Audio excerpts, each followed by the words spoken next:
ہم student life سے motivation کے سورسز تلاش کرتے ہیں.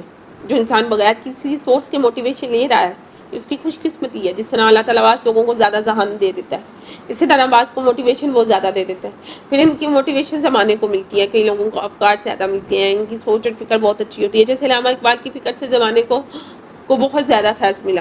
اسی طرح حضرت واصف علی واصف کے ادا کردہ جملے سے زمانہ فیض یاب ہو رہا ہے. ایسے لوگ معاشرے کے لیے ذہنی آکسیجن کا کام کرتے ہیں. یہ وہ لوگ ہوتے ہیں جنہوں نے اپنی زندگی میں اپنی سمت کا تعین کر لیا تھا, انہیں ایک ڈائریکشن مل گئی تھی. جب زندگی میں حکم بھی ہو کے چلنا ہے اور کہیں پہنچنا ہے, اور ساتھ یہ المیہ بھی ہوتا ہے کہ کچھ عرصے کے لیے ہم ارد گرد کے لوگوں کے محتاج ہوتے ہیں. ہر جگہ سمت بتانے والے دوسرے لوگ ہوتے ہیں, ہم اپنی مرضی نہیں چلا سکتے. ان سمت بتانے والے لوگوں میں ہمارے پیرنٹس, ہمارے ریلیٹیوز, ہمارے استاد ہوتے ہیں. اسٹارٹ میں ہمارے پیرنٹس اسکول میں ہمیں داخل کرائیں گے جن کے بارے میں ان کا خیال ہوگا کہ اس کا معیار اچھا ہے. ہماری زندگی میں ہم اپنا لباس, اپنے کپڑے بھی اپنی مرضی کے نہیں پہنتے. ہمیں ایک عرصے تک لباس دوسروں لوگوں کی چوائس کا پہننا پڑتا ہے, دوسروں کی مرضی سے پہننا پڑتا ہے. اس لیے ہوتا ہے کہ ہمیں شعور نہیں ہوتا.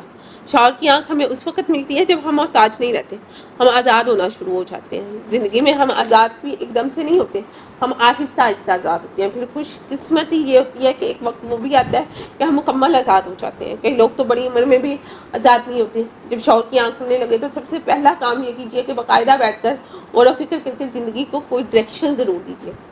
اس کی وجہ یہ ہے کہ اس وقت ہمارے پاس جتنی زیادہ انرجی ہوتی ہے, اتنی انرجی کے ساتھ جو کام ہو سکتے ہیں اگر وہ نہ کیے جائے تو ریگریٹ رہ جاتا ہے, پچھتاوا رہ جاتا ہے. قدرت جتنے منٹس میری جیب میں ڈالتی ہے اتنے ہی منٹس ہر ایک کی جیب میں ڈالتی ہے.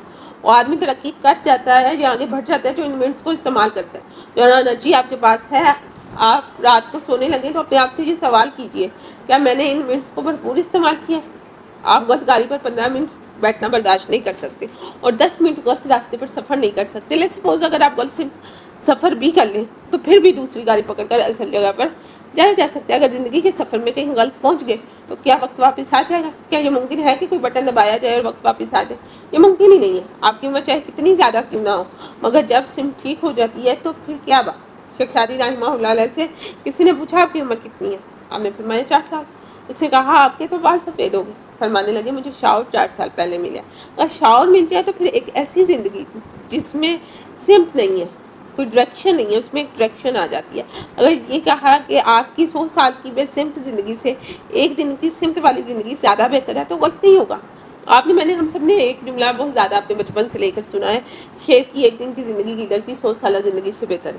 آپ کی 100 سال کی زندگی اور اس میں سمت نہ ہو, اس کی ڈائریکشن نہ ہو, تو اس سے بدتر جہاں بہتر ہے کہ صرف ایک دن کا جینا ہو جس میں سمت ہو, شوق ہو, جذبہ ہو, سکون ہو, جس میں آپ کو کم از کم یہ یقین ہو کہ میرا دل میرے ساتھ ہے, میری روح میرے ساتھ ہے, میرے کام میں میری روح پوری طرح شامل ہے, جو میں کر رہا ہوں اس میں میرا جنون ہے, میرا پیشن ہے, میری سیٹسفیکشن ہے. خواہ مرد ہے خواہ عورت ہے, آپ نے جس سمت کا انتخاب کر لیا ہے خاموش ہو کر سر نیچا کر کے چلتے جائیں.